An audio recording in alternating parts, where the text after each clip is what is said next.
안녕하십니까. 제183회 한림 원탁토론회 인공지능 시대의 인재양성 종합토론회 사회를 맡은 권호열 정보통신정책연구원 원장입니다. 초봉이 6천만 원이 넘어가는 그런 기업들이 나타나는 것처럼 지금 인공지능과 소프트웨어 인력이 대단히 필요한 시대가 되었습니다. 문제가 교육을 제대로 세울 수 있고 교육에서 정말 훌륭한 인재들을 어떻게 길 것이냐 하는 그 문제들이 우리가 지금 마주하고 있는 문제가 되겠습니다. 오늘 이 토론을 통해서 많은 좋은 의견들이 제시되고 또 정책화가 될 수 있길 바랍니다. 다음으로 AI 경제연구소장을 맡고 있는 안현실 위원님을 모시고 토론 말씀을 듣도록 하겠습니다. 근데 지금 여러분들 보시다시피 지금 뭐 전 세계 어느 나라든지 다 이 소프트웨어 AI 인재 부분에 대해서 뭐 거의 해란이 되어 있고요. 그다음 기업들은 그냥 국경을 넘어서 거의 뭐 다국적 기업 시대라고 해도 과언이 아니고요. 그리고 이미 피고용자도 더 이상 국경 안에 있는 게 아니라 지금 국경을 넘나드는 재택근무 쪽으로 지금 사이버상으로 지금 엄청난 지금 유출이 일어나고 있잖아요. 그리고 지금 교육도 오프라인에서 온라인 쪽으로 이렇게 파워 시프트가 일어나면서 거의 뭐 국경을 넘어가는 어떤 그런 흐름인 것을 보면 뭔가 이제는 이제 이 틀을 깨야 될 시대가 온 게 아닌가. 그래서 어떤 교육과 어떤 인력 수급 모델을 어떤 한국이라는 클로즈드 시스템이 아니라 글로벌, 아예 한국을 벗어난 이 글로벌 어떤 그런 관점에서 오픈 시스템 관점에서 이제 발상을 바꿔야 할 때가 온 게 아닌가 하는 생각이 들고요. 대학이 교육의 전유문인지 근본적 의무를 던져봐야 하고요. 공교육, 사교육, 뭐 교육과 직업훈련 교육, 학교 교육과 사내 교육 모든 개념을 재정의할 때가 온 게 아닌가. 지금 소프트웨어와 AI 인재의 문제가 아니고요. 이거는 100년 가는 산업혁명의 문제입니다. 이 소프트웨어 AI 문제를 국한해서 보는 순간 우린 지는 겁니다. 이 부분은 100년 갈 수 있는 산업혁명에서 우리가 그 물결을 타느냐 아니면 낙오하느냐의 문제라는 그런 차원에서 좀 접근했으면 좋겠다는 말씀을 드리면서 마치겠습니다. 이상입니다. 예, 안현실 위원님께서 그야말로 아주 묵직한 주제를 던졌습니다. 안현실 위원님, 좋은 말씀 감사합니다. 다음으로 김현철 교수님 토론 말씀 부탁드립니다. 네, 고려대학교 컴퓨터학과의 김현철입니다. 저는 초중고등학교 컴퓨팅 교육에 대해서 조금 의견과 질문을 좀 드리도록 하겠습니다.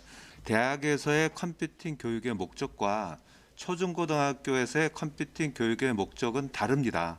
이거를 오해하시는 분들이 많은데요. 다릅니다.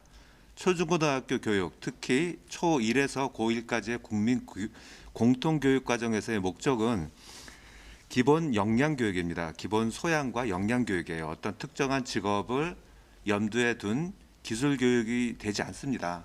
우리가 수학을 배우는 이유가 수학자 양성이 아닌 것과 똑같습니다. 수학을 배우게 되면은 그것은 전위적인 학문이거든요. 수학을 배우게 되면은 경제학이나 경영학이나 의학에서도 다 쓸 수 있기 때문에 그거를 배우는 거거든요. 그러면 이 시점에서 지금 우리 토론회가 인공지능 시대니까 이 시점에서 우리가 받아들이는 새로운 역량이 뭐냐, 모든 아이들이 다 가져야 되는 새로운 역량이 뭐냐, 이것이 디지털 역량이라고 우리가 포괄적으로 얘기할 수 있는데 세 가지를 포함합니다. 하나가 컴퓨팅 사고력이고요. 그 다음에 최근에 나타나는 거가 인공지능과 데이터에 대한 역량입니다. 이 역량이 중요한 점은 공교육에서 가르치지 않으면은 돈 있는 아이들은 배우고 그런 기회가 되지 않은 애들은 배울 수가 없게 되고 이것은 나중에 경제, 사회적인 격차로 이어지게 되고 그게 누적이 되면은 국가의 재앙이 될 수가 있습니다. 그래서 이 교육을 하겠다는 거고요. 그런데 이 교육을 그러면은 초중고등학교에 가지고 와야 되잖아요. 근데 문제가 우리나라 교육 체제가 경직성이 이거는 상상을 초월할 경직성을 가지고 있어요. 대학 입시부터 해가지고 대학의 학과의 뭐 정원 문제 뭐 여러 가지요. 그 초중고등학교에서는 각 과목 간의 벽도 엄청나거든요. 교사 수급 문제, 상상할 수 없는 경직성을 가지고 있습니다. 그래서 이 문제를 어떻게 해결할 것인가라는 거가 이제 중요한 이슈가 되는 거고요. 그러다 보니까 국민적인 여론과 합의를 이루어져야 되는데 그런 노력으로 인해서 2018년부터는 지금 초중고등학교에서 교육이 조금 이루어지고 있습니다. 하지만 아까 서정현 교수님께서 말씀하신 것처럼 초등학교는 17시간, 6년 동안 0.2%입니다. 중학교는 3년 동안 34시간, 1%입니다. 전체 교육 시간에서요. 그게 겨우 이루어지고 있는데 고등학교는 선택이고요. 그것도 띄엄띄엄 이루어져서 전혀 체계가 없어요. 전체적인 체계가 일관성도 없고요. 이런 문제가 있어서 이 문제를 계속 우리 이제 뭐 정보과학회라든가 컴퓨터 교육학회에서 이슈를 제기를 하고 있는 겁니다. 그런데 기본적으로 정보라는 과목이 있거든요. 중학교에. 그 정보라는 과목 안에서 AI와 데이터가 들어가서 소프트웨어 교육, 컴퓨팅 교육의 연장선상에서 AI와 데이터 교육이 일어나게 해야 되고, 그러려면은 시수가 조금 더 확대돼야 되고, 시수가 확대돼서 독립교과로 만들어지게 되면은 전체적인 교육 체계가 이루어져서 아이들이 아까 말씀드린 그런 역량을 키울 수가 있게 되겠다라는 거고요. 마지막으로 하나 더 말씀을 드리면은 우리나라 아까 경제성에 대해서 말씀드렸는데 교육 과정을 만드는 위원회가 있어요. 우리나라 전체. 이것에 대해서 많은 분들이 좀 관심을 가지셔야 될 것 같아요. 일부 관심을 안 가지시니까 일부만 이렇게 조금 제한된 범위 내에서 그런 논의를 해서 결정을 이제 저버리게 되는 그런 경우를 저는 느끼고 있습니다. 그래서 예를 들면은 아까 말씀하신 영국 같은 경우에 교육과정 만드는 과정, 그다음에 미국도 교육과정이 만드는 과정 보면은 구글이라든가 페이스북이라든가 아마존이라든가 이런 쪽에 기업이 참여를 하고 있습니다. 마이크로소프트도 그렇고요. 우리는 전혀 참여를 안 하고 있어요. 그래서 이 교육과정이라는 거는 국가 미래에 대한 모든 사람의 관심사고 미래의 전략이 되어야 된다고 저는 생각을 합니다. 오픈해놓고 많은 사람들이 들어와서 논의하고 합의를 이끌어낼 수 있는 그런 이제 체제로 가야지 아까와 같은 그런 경직성 문제가 조금 해결될 수 있지 않을까라는 생각을 합니다. 네, 김인철 교수님 좋은 말씀 감사합니다. 다음으로 김형주 서울대학교 컴퓨터공학부 교수님을 모시도록 하겠습니다. 김 교수님. 저는요 대학에 그 기업체를 위한 AI와 데이터 관련된 직업훈련 교육에 대해서 말씀을 좀 드리고자 합니다. 제가 이 주제로 말씀을 드리려는 배경은 국내 대학에서 그래도 다행히 최근에 정식 그 AI와 데이터 관련된 교과 과정들이 지난 한 1, 2년 사이 전부터 생기기 시작해서 인력 배출을 하고 있지만 제 판단은 이 산업계를 위한 충분한 AI와 데이터의 인력 배출은 상당 기간 어려울 것이다. 라는 판단을 저는 개인적으로 하고 있습니다. 여러 대학에서 지금 AI 대학원, 데이터 사이언스 대학원들이 한 10여 군데가 생겨서 정말 다행스럽게 생각을 합니다. 그런데 말이죠. 내년이나 돼야 1년에 석사 수준의 졸업생들이 아마 한 전국적으로 400명, 굉장히 적은 양입니다. 이 사회적인 상황을 볼 때. 너무나 적은 AI와 데이터 분야의 인력 배출이라는 것은 미국하고 비교를 하면 아주 극명하게 나오게 됩니다. 미국은 이미 이 컴퓨터 사이언스 관련 전공자 배출이 어마어마한데도 불구하고 데이터 사이언스 학위 과정이 너무나 지난 10년간 잘 정착이 돼서, 참고로 미국은 AI 디그리라는 말도 쓰기는 쓰지만 AI 디그리라는 말보다는 대부분 데이터 사이언스 디그리라는 말을 더 많이 쓰는 그런 면이 좀 있습니다. 뭐 같은 거라고 생각을 하고요.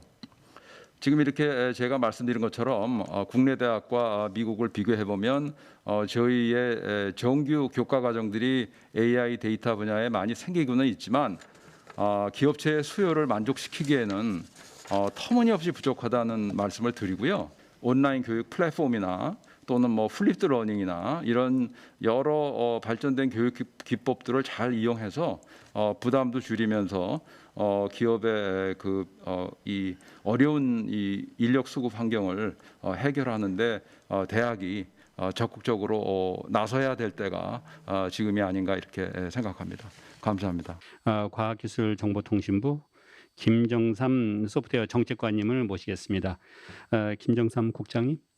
최근에 이제 연일 이제 언론을 통해서 이제 보도되는 게 개발자 인력난, 또 연봉 인상, 어떻게 보면 당연한 현상이고요. 최근에 코로나로 어떤 가속화된 어떤 디지털 전환으로 인해서 물론 정부에서도 오래전부터 그런 어떤 시대의 변화, 어떤 산업 사회의 변화 때문에 그런 디지털 인재를 길러내기 위해 많은 노력을 했습니다만, 뭐 어떻게 보면 당연하게 미국에서도 사실은 뭐 이런 인력이 부족하다고 해서 계속 어떤 CS 전공자들을 늘리려는 노력들을 계속 하고 있다는 그런 분석 기사도 봤는데 뭐 우리도 더 많은 노력을 해야 될 거다. 실제 이 어려움을 겪고 있는 이 개발자 이제 부족 문제 사실은 뭐 좋은 일자리라고 하는 뭐 이게 대기업이라든지 연봉이 높은 그런 기업들로 이제 뭐 중소 스타트업의 인재들이 빠져나가면 또 그 자리에서 이제 메꾸지 못해서 또 신규 직원을 채용해야 되는 문제 때문에 많은 어려움이 있는데 사실 기업들이 스스로 좀 많이 나설 필요가 있다.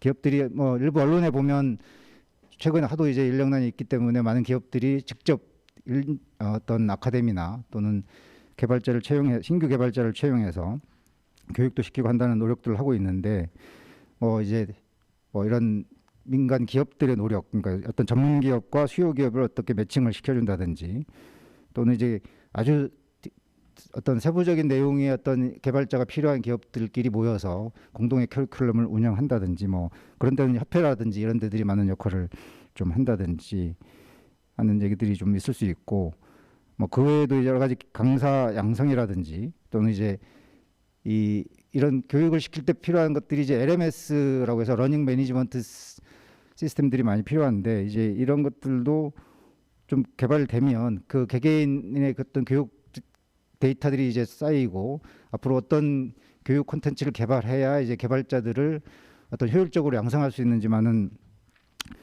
개선을 할 수 있기 때문에 그런 부분에 대한 노력도 좀 많이 좀 해야 될 것 같고요. 아까 코멘트를 해주신 게 군대 가서라도 그 소프트 AI 교육을 좀 받을 수 있게 좀 해야 되겠다 하는 보통 이제 군에 한 18개월 정도 복무하고 이제 일과 후에 또는 주말에 약간의 여가 시간에 뭐 TV를 보면서 그냥 시간을 보내는 게 아니고 어떤 소프트웨어 AI 교육을 받을 수 있게 한다면 굉장히 우리 청년들이 좋은 어떤 그 계기가 되지 않을까 해서 적극적으로 한번 추진해 보도록 하겠습니다. 예, 이상입니다. 네, 김정삼 정책관님 좋은 말씀 감사드립니다. 네, 오해영 교수님 먼저 부탁드릴까요? 저희가 이제 교육 연구를 하면서 교육 혁신에 대해서 생각을 하면서 굉장히 많은 생각을 하고 있는데 결국에는 맞춤형 교육이다라고 저는 생각을 합니다. 그래서 그 부분 말씀해 주셔서 감사드리고요. 그리고 처음에 이제 인문사회를 공부하는 학생들이 AI를 어디까지 알아야 될 것인가, 어떻게 교육을 할 것인가. 사실은 인문사회에서 지금 연구를 하는 것들을 보면 굉장히 데이터 기반으로 넘어가고 있다는 것을 볼 수가 있습니다. 인문사회에서 하는 여러 가지 분석, 스토리텔링, 모델링 이런 것들이 예전에 하던 방법론들도 물론 아직까지도 있지만 뭐 예를 들면 경제학이나 정치학에서 보면 예전에 그런 정치학의 방법론들 하나하나 사람이 보면서 분석하고 모델링을 하고 그런 것들이 이제는 데이터 기반 아주 큰 빅데이터 기반으로 해서 AI 기술을 활용을 한다라는 것을 이제 저는 많이 보고 있고 실제로 융합 연구도 많이 하고 있는데요. 그런 관점에서 봤을 때 그렇다고 해서 뭐 정치학하는 학생들이 AI를 컴퓨터 사이언스 하는 학생들처럼 깊이 있게 배울 필요도 없고 배울 시간도 없고 그 학생들은 정치학이라는 도메인에 대한 엑스퍼트가 되는 거니까요. 그렇지만 어떻게 보면은 초중고에 대해서 말씀해 주신 그 세 가지 그거랑 똑같습니다. 컴퓨팅 사고, 그 다음에 AI에 대한 이해, 그리고 데이터에 대한 이해. 이 세 가지는 사실은 초중고에서부터 계속 가르치면서 대학교까지 가르치면서 학생들이 예를 들면 정치학과에 온다라고 하면은 그 컴퓨팅 사고와 AI 데이터 기반의 그런 사고를 자기가 가지고 있는 이 정치학에 대한 데이터에 어떻게 적용을 할 것인가 그런 부분에 대해서 잘 배우게 될 수 있을 것 같습니다. 네, 이 정도로 마치겠습니다. 감사합니다. 네, 오해영 교수님 감사합니다. 네, 서정 교수님. 굉장히 심각한 문제인데 역시 교육 공급자들의 아주 그 어떻게 보면 굉장히 강박관념이라 그래야 되나요? 그 타협을 잘 안 하고 있는데 그걸 깨야 되지 않을까 하는 생각을 해봤습니다. 우리 안현실 위원께서 국내 대학들이 다 망하더라도 뭐 이런 표현을 쓰셨는데 저도 동의합니다. 국내 대학이 망하더라도 국민들이 더 잘 배울 수 있다면 차라리 망하는 게 더 좋을 수도 있다는 생각을 합니다. 그런 각오로 교육 공급자들이 한번 틀을 깨는 그런 개혁을 해야 되지 않을까 하는 거에 대해서 동의를 하고요. 또 하나는 뭐 안현실 위원도 지적하셨고 우리 김영주 교수님도 지적하셨지만 지금 산업계에서 요구하는 AI 인력의 부족 현상은 정말 심각합니다. 근데 거기에 비해서 AI 전문가, 개발자의 배출은 너무너무 부족합니다.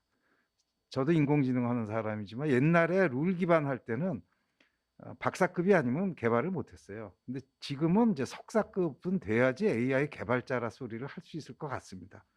그런 면으로 본다면 산업계에 지금 현재 저거를 보면 최소한 1년에 1,000명 이상씩 배출이 돼도 산업계의 요구를 충당하기 어렵지 않을까. 왜냐하면 산업계만 있는 게 아니고 저는 이렇게 1,000명씩 배출해서 산업계도 나가고 박사로도 가고 심지어는 경제, 경영, 법률 다른 쪽 박사로도 가서 융합 박사가 나오고 그렇게 하려면 석사들이 1년에 1,000명 이상 배출이 돼도 부족하다고 보거든요. 그러니까 인공지능 대학원 프로그램 같은 거를 좀 확대했으면 좋겠어요. 그래서 지금의 2배 이상, 1,000명 이상 할 수 있도록 좀 정부에서 힘을 쓰셔서 AI 인재 양성 교육을 할 수 있는 그런 지금 왜냐하면 교수 모집도 힘들지 않습니까? 그래서 좀 어떤 그런 집중적인 어떤 지원책을 써서라도 그런 확대를 할 수 있는 방안을 급하게라도 좀 했으면 좋겠다라는 두 가지 측면에서 장기적인 측면은 초중등 교육 확대부터 지금 당장 빨리 시급하게 해야 될 그런 것까지 우리가 한번 다 같이 고민을 좀 해야 되겠다라는 말씀을 드리겠습니다. 좋은 말씀 감사합니다. 이성환 교수님과 토론 말씀을 듣도록 하겠습니다. 지금 현재 국내 인공지능 대학원 지원 사업으로 운영되는 대학원이 현재는 8개인데요.